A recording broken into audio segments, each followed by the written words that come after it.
Hello again, everybody.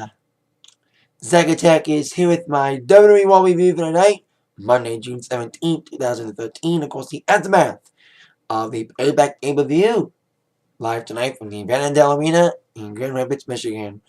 And tonight, my thoughts on Raw this evening was kind of a decent one. I know it's exciting things. We saw not one, but two returns tonight, including one I didn't kind of saw coming. Plus, a possible match for Money in the Bank caused by a fake retirement. Plus, a family feud continues on. And a whole lot more. A lot of shit happening tonight, like I said.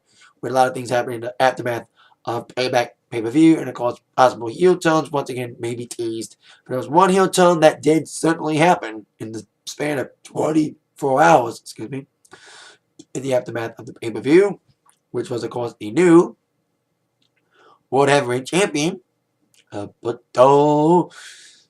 Rio. Of course, he won a championship after basically capitalizing on Dolph Ziggler's injury, really focusing on the neck and back area, focusing on the concussion area, and getting the victory. In my mind, like I said in my review last night, we didn't see my pay-per-view review, a screw job. Because I felt that Ziggler should have had a championship a lot longer, and Ziggler was advertised not to be there tonight, but as we would see by the end of the evening, well, he kind of showed up. Anywho, Alberto Del Rio came out.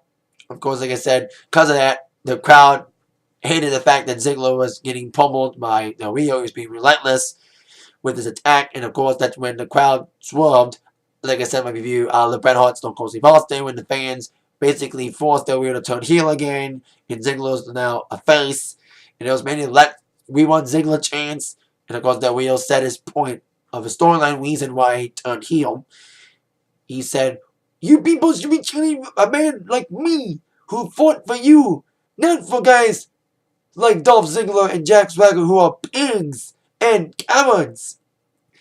Now, in my opinion, you can tell tonight, and compare the reaction recently when Del Rio came out as a face, compare the reaction that he got tonight as a heel than he got as a face. He got a better pop as a heel, in my mind. He's a better heel because the crowd reacted more positively. They booed him more than they cheered him when he was face. That's what I'm trying to say here. That's the point I'm trying to get across here.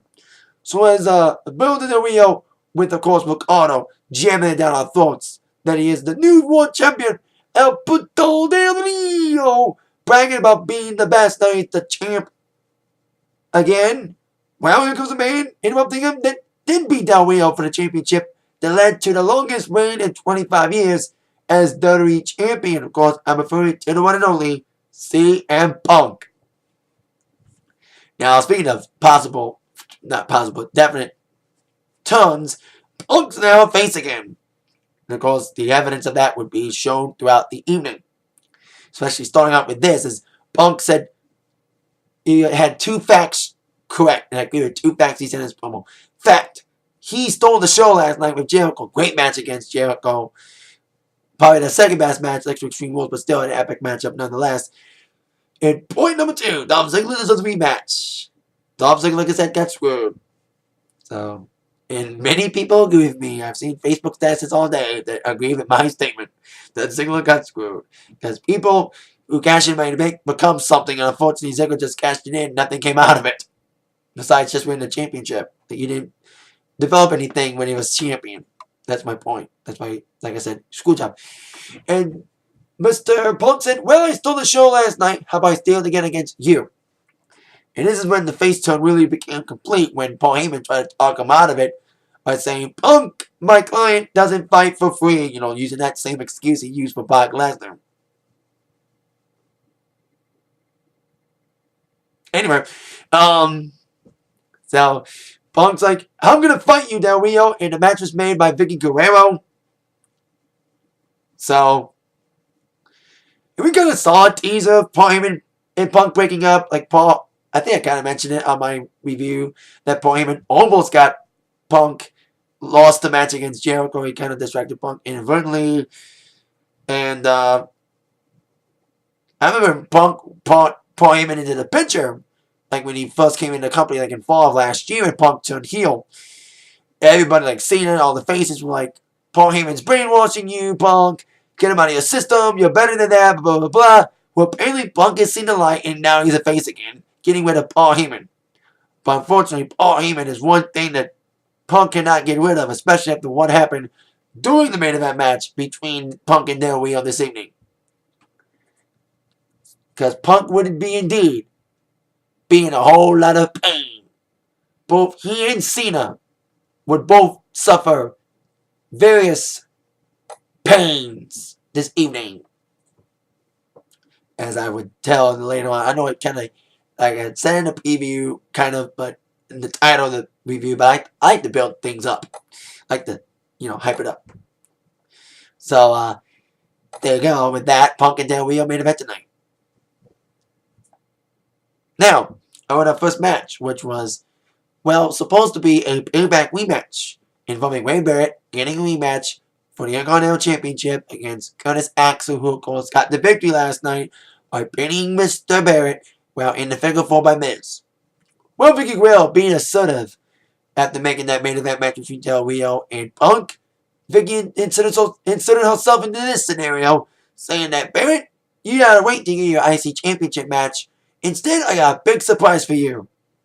After a month of being cleared and not coming back, like I've been hinting on my reviews lately, where is this man?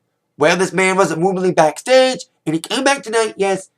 It's a classic Christian catch. What do you want to call him? Christian return tonight. And I probably wasn't the only one that jumped out of my seat and jumped up and down saying, yes, yes, yes, when Christian came out and came back tonight to wrestle Barrett. What better way to come back to wrestle the now former IC champion, especially since Christian, before he got injured, was the IC champion. So, despite Barrett's best efforts to overpower Christian was on fire tonight, proving that he hasn't lost a step since he's been out. Proving it felt like he never got injured, especially the way he was moving around, and his injury was back. His injury is healed, and he was jumping off the top rope doing some high-flying moves until he nailed the kill switch and a 1-2-3 victory for Christian in his first match back, following kicking out of a DDT by Barrett. So, it's a nice scene. Christian back. He looked great. He wrestled great. Christian's better than ever. So I hope they don't screw Christian again like they did to Ziggler. That's what I felt like. When Ziggler got screwed last night, they pulled this some sort of the same bullshit on Christian. A few days after winning the championship against the Weird Extreme Rules last year, he got screwed 3 days later and smacked down by Randy Orton. That quick last-minute match. That's what they did to Ziggler last night. They screwed him like they just screwed Christian. Hope Christian doesn't get screwed up again. Now, nice to see Christian back. Decent victory against Mr. Barrett. Now, on our next match, which was a handicap match, as Sheamus took on both members of Team World Scholars. Damien Sandow, who was wanting his own little payback revenge after losing to Sheamus in the pregame match that I missed. That I mentioned in my review, I missed it because I was running late. Did a pay-per-view at my friend's house, and Cody Rhodes. Sheamus was basically feeding off Cody Rhodes for most of the matchup. Despite Cody delivering his own offense, Sheamus was, of course, coming in like a house of fire. The Celtic Warrior delivering the chops, and of course, delivered the white noise, and was close to delivering the brogue kick to Mr. Rhodes until Sandow came in with a quick roll-up after being taken out by Sheamus in the match. 1-2-3 victory for Mr. Sandow and Cody Rhodes for that matter. But Cody got a brogue kick anyway. Now I saw a tweet. They were doing this whole social media thing. There was a little tweet by Sheamus about 1-800-FELLA. I was wondering what the hell was that. What else we would see later on in the evening besides the various vignettes of the Wyatt family airing again and RVD's promo airing once again for his comeback at Money in the Bank. Cannot wait for that. We saw a commercial, this fake commercial for 1-800-FELLA. About the guy getting a Heimlich maneuver until he got brogue kicked. It was kind of a silly ad, but it was kind of funny but silly. But anyway, that's what Sheamus was tweeting about. I was wondering what the heck that tweet was about on the bottom of the screen until I saw the commercial, the fake commercial. I was like, okay, I get it. So there you go. 1-800-FELLA! It's kind of weird. What is it, like the APA now, almost? Not exactly, but anyway. Um, Next segment, we saw the, like I said, a Family Feud kind of reignited with the whole Triple H, Vince McMahon power struggle continuing as they would be teased with a segment involving Triple H and Vicky Guerrero talking about punishing the Shield if the Shield get out of hand tonight, proving that, telling the Shield that this is not their house, blah, blah, blah, punish the Shield if they interfere in any matches tonight. We would see what Vicky would do.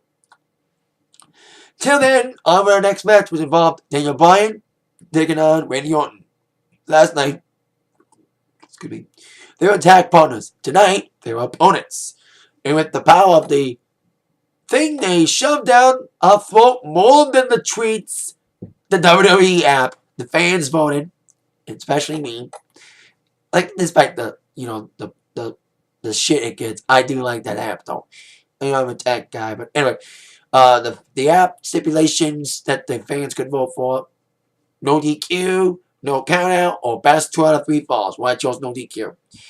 And fans fixed or not, because maybe people speculate if the fans really voted and they didn't fix it, well, it was a no DQ match. Although they didn't use much weapons, they didn't use a candlestick at one point.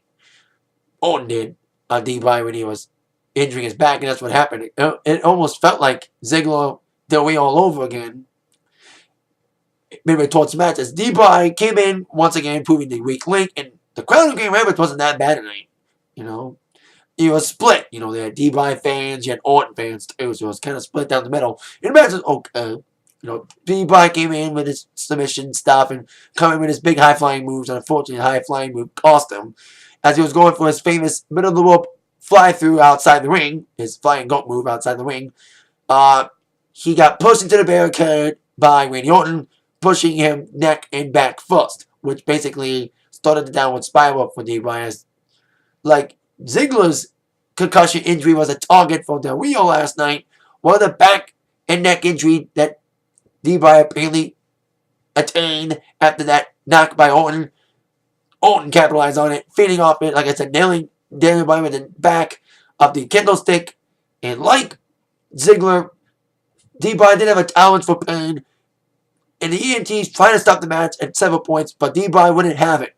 And D-Bryan did try to indeed fight back until the last nail in the coffin was when he got nailed in the back, as Orton nailed him against the barricade back first, and that basically made the referees and EMTs call off the match. And I thought this was going to be where possible another heel turn would take place. Like, D-Bryan was being helped out by Orton. I thought Orton was going to pull up D-Bryan. It's like, hey man, I love you, man. Boom, heel, bitch, heel!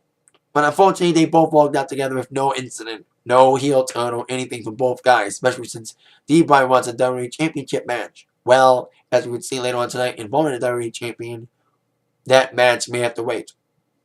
So there you go. D-Bryan Orton ends with Orton winning by referee stop. It's kind of a silly match with a silly ending.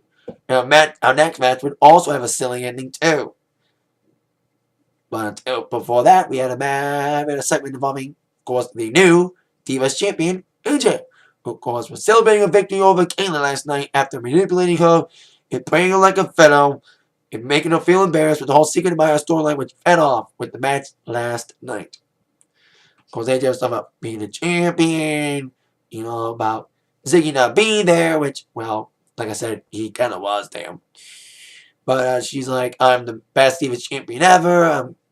I'm a fighting champion. I'm going to take on any woman right now in the back that has the guts to come out.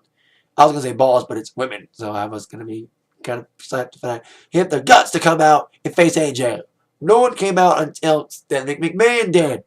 Well, the other divas did want to say their piece, but they're going to wait for Stephanie to say hers first. So Stephanie came out saying, AJ, you're pretty proud of yourself, huh? Playing your mind games on Caitlyn, manipulating Caitlyn, embarrassing her. You made us women look bad, making us depicting ourselves as crazy, manipulating girls like you.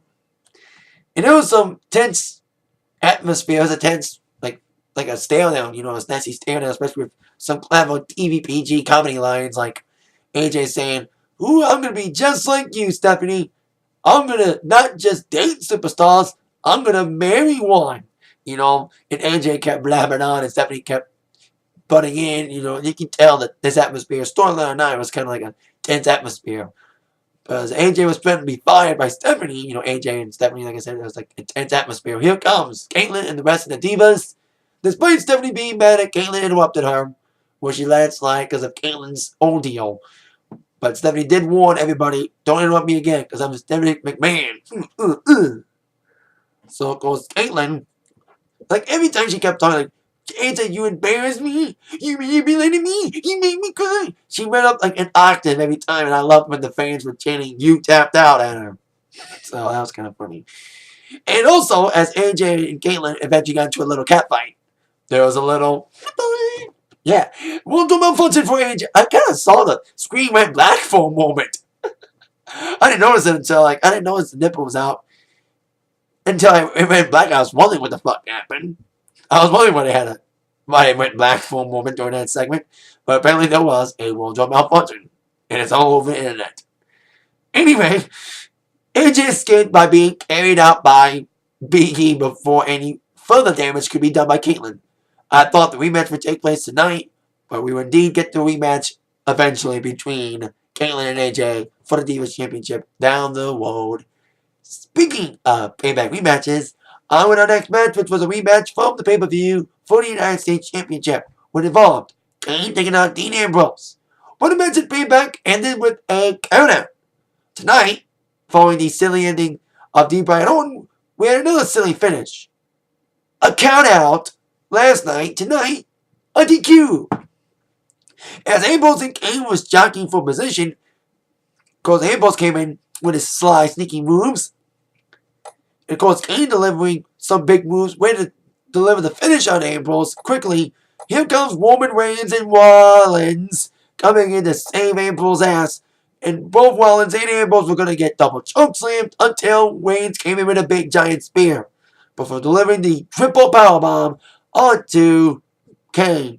Now, as I mentioned earlier, Mr. Triple H told Vicky to punish the Shield if they would do anything funny tonight.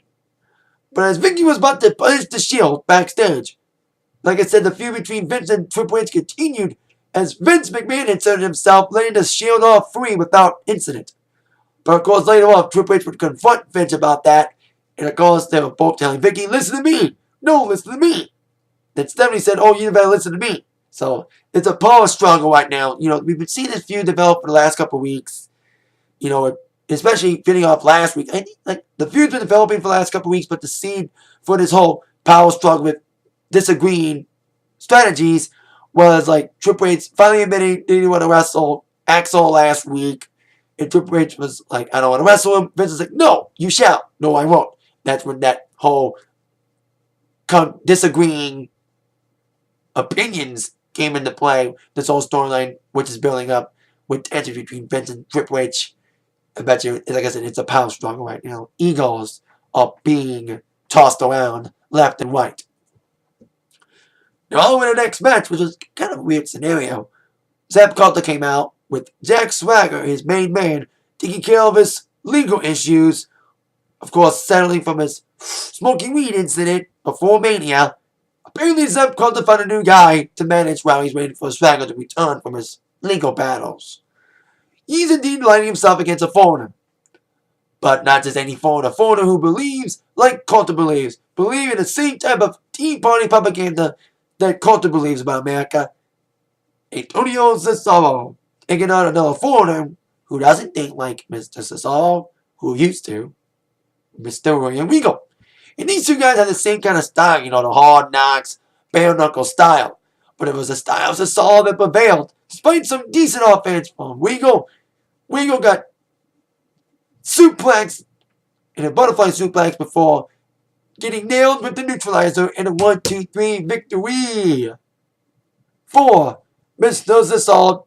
After beating Cesaro last week, Cesaro's trying to get back. In the winning way, it's fun to his move. The arm thing. At least he didn't Yoda this week. Finally, they got with the yodeling gimmick. Now on with the next segment, which involved unfortunately for our Cena haters, the still WWE Champion John Cena. Coming out trying to brag about and boast about his victory against Ryback last night in the 3 Stages of Hell match. He was listening to the fans, typical mixed reception for Cena. He's like, you don't know a lot of y'all hate me. And I would like to confront you right now, but I'm forced to stand here and acting like a man and trying to smile, not to react, and acting like a corporate kiss ass that I am. And then Cena's like, yeah, I've been through a lot of shit last year. Last year was a terrible year for me, and you real fans of mine stuck around me doing all the hard times. Now I'm the champ again, and I went through hell last night, and I beat Ryback and retained the championship. It's in my contract. There's a clause in my contract that says that I shall never lose. Despite the fact that I did mention that I will never hold on to this championship forever. That was kind of insulting. Like, I know I won't hold on to this forever. Well, forever will be when he dies. That's unfortunate because he probably will hold on to that championship until he dies unless someone stops him. Which may be, well, one man. As Cena was blabbing, of course, blabbing his gums, here comes Mark Henry. Now, throughout the day, there was rumors about him retiring. About him, announcing his retirement tonight. He was supposed to come back tonight, but of course, there was some cryptic hints about the retiring. I didn't think it was going to be a storyline. I didn't know it was going to be like a scripted retirement. And I was, of course, like everybody else, I was kind of sucked into this. And as we would find out, it was all a storyline fake retirement by Mark Henry. Like, I was sucking into it, and most of the fans there knew, and we all fall for it. We all fell for this joke. I didn't know they were going to, use this retirement as a fake storyline. And it seemed genuine at first. Like I said, I fell for it. I was a sucker like everybody else. So Mark Henry came out, interrupting Cena, and he was crying. Fake crying or not, what's the word I'm looking for? Watery tears, bubble tears, fish tears, what do you want to say? What do you want to say about it? Blubber tears, what do you want to say? About him fake crying, but it seemed genuine. Like they was like, man, I've had a long career, I appreciate all the support, thank my family, and there was a lot of thank you, Mark. It seemed emotional. It seemed real at first with him, like, saying I'm retired, and the fans, like I said, I included, kind of fell for it. And I think the first hit that it might have been a hoax, might have been a whole fake thing, was when he took Cena's belt and said, it's the only thing I never won in my career. And he came back to Cena's like, I have to own this. So Cena came back out. He was kind of, he fell for it like everybody else. So he came back in, gave the belt to Mark Henry, going for a hug. But as the hug was being proceeded, Mark Henry delivered a world's strongest slam, proving, like I said, now showing that it's a hoax. So Mark Henry wants the championship match.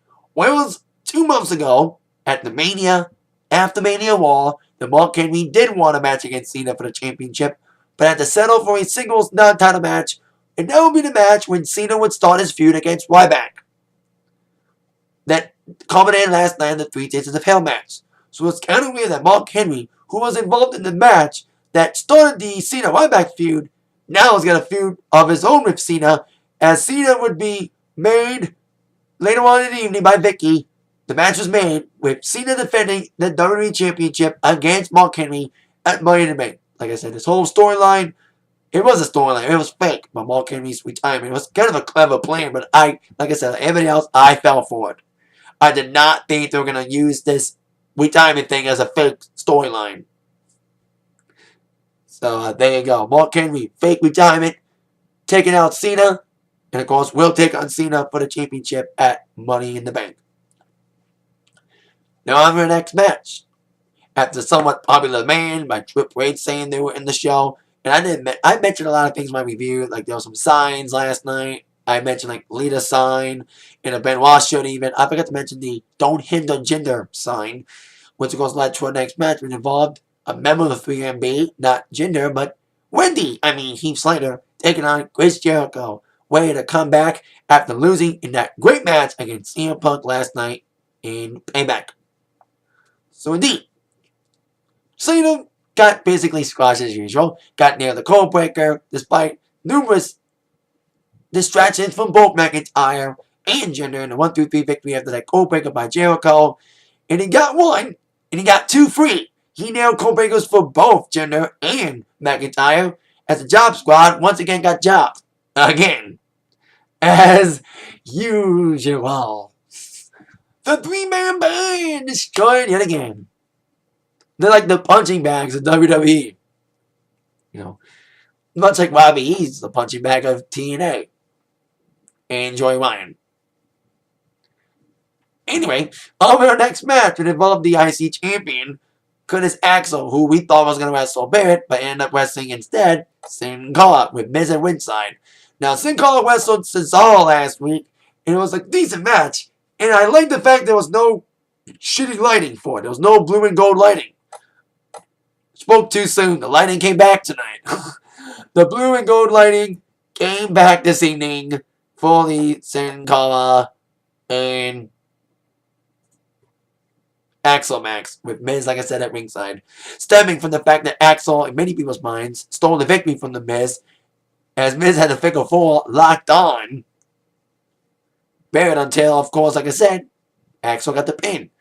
But Sin Cara tried, of course, his high-flying offense until, of course, Axel finally got into the match by, of course, delivering his hard-brawling moves. He was okay in the match. He still has to prove to me why he's IC champion. He still got a lot to prove to me. Like I've said before, he doesn't look to the championship. He's got a lot more to prove to me that he should be champion. He did get a DDT in to finish it 1-2-3. He still hasn't shown me any charisma or any. He has some okay things, but he needs to prove a lot more now that he's IC champion. To me, in my opinion. So there you go. Curtis Axel gets a victory. Possible feud against Miz, unless Christian tries to butt in. Now on with our main event match, which involved CM Punk taking on Alberto Del Rio. Like I said, there's only one thing left to make the Del Rio heel turn complete. Bring back the fancy calls. But there was one thing about Del Rio heel that he always did. He sneaked out. He was cowarding out. He called everybody else a coward, yet he is a coward himself. His heel character. Like I said in the beginning, I like him as a heel character. He's a good heel. And like I said in the beginning of the video, the crowd reacted better as a heel. Like, he got a better pop as a heel than he did as a face. So there you go. But of course, everyone was on Punk's side. Of course, last night Del Rio focused on the concussion of Mr. Ziggler, punching it to hell and abusing Ziggler. But tonight he went back to his old reliable focus on the arm to get the cross arm breaker. As he indeed focused on the arm from the beginning of the matchup, as he would take focus and was ready to weak the arm to deliver the cross arm breaker onto Punk. But Punk, who I mentioned has defeated Del Rio before, came back in action. When, of course, the big moves. And, of course, the end of the match came when he delivered the big high knee segue to the go to sleep. And he delivered the go to sleep, but unfortunately that momentum and being too close to the ropes. Momentum of that go to sleep made Del Rio fell to the floor before Punk could capitalize with a pin. But that knockout of Del Rio outside the ring helped him try to escape and got counted out by the referee. So we had 2 countouts tonight. No, 1 countout tonight and 2 other silly endings. DQ and a no contest. But as Del Rio was trying to get out of Dodge after getting the countout, here comes a man who I thought wasn't there, but he was there. Dolph Ziggler coming in out of nowhere, attacking Del Rio, wanting revenge after what happened last night. Just bullying all over Del Rio with the fans cheering their asses off. Of course, Del Rio got chased out to the back with Ziggler on his tail. Possible rematch, hopefully at Money in the Bank. I hope that Del Rio does wrestle Ziggler and Ziggler does get a real rematch. It doesn't have to be fighting, doesn't have to be in a Money in the Bank match again. Like, instead of, he should get like an automatic rematch, not have to fight to get a rematch, like being in a Money in the Bank again. But as Ziggler and Alberto Del Rio chased each other to the back, Punk took the victory, cheap or not, in stride. But of course, the face turn was somewhat complete, like I said, with Punk dropping Heyman. Before the match, Paul Heyman did say to Punk, "Punk, I love you, man. Even though we've gone our separate ways, I still love you." Well, it seemed that way, but I think behind the scenes, Paul Heyman was thinking to himself, "Hey, Punk, you turn your back on me, man. You're no longer part of the fold. Once you leave Heyman, you never go back. You turn your back on me. Where are you going to get the beast? We only had one return tonight. Christian, we had the return of one. Brock Lesnar. Seen for the first time since that horrible main event against Triple H at Extreme Rules. The worst main event of a pay-per-view until Cena and Ryback last night. Anyway, at Payback. So, Brock Lesnar came out, big cheers from the crowd, somewhat cheers. And he came in the ring, and Brock Lesnar delivered his own type of pipe bomb. He grabbed the mic at first, but then he dropped it, delivering the F5 to CM Punk. Like I said, pipe bomb, Brock Lesnar style. So there you go. Brock Lesnar, F5, Punk, possibly teasing a possible feud against him and Punk. That's rumors I read, but I didn't know it was going to come to fruition. Like Brock Lesnar coming back and feuding with Punk. That'd be very interesting to see Punk fight the same guy that he mentioned in the pipe bomb hood around the world. They said of a Paul Heyman guy. You know who was also a Paul Heyman guy? Brock Lesnar. And now, with Punk now face, leaving Paul Heyman's camp, now, like I said, Punk's now an enemy to Paul Heyman, and now Heyman's going to sick the biggest beast of them all, the sickest and most visual beast of them all on Punk, and that would be Mr. Brock, or as Paul Heyman would say, Brock Lesnar. The way he says it is kind of intense. Brock Lesnar. So there you go. The Brock Lesnar feud with Punk apparently begun. Of course, Cena feud with Punk and restarts tonight for Money in the Bank. And of course, possible rematches down the road for AJ and Caitlyn. And of course, deservedly so, Ziggler and Del Rio. That's it for my Raw review for today. I'll see you all later with that in mind. You've been attacked by the new review from Zach. Thank you all for watching. Have a great night. Yeah.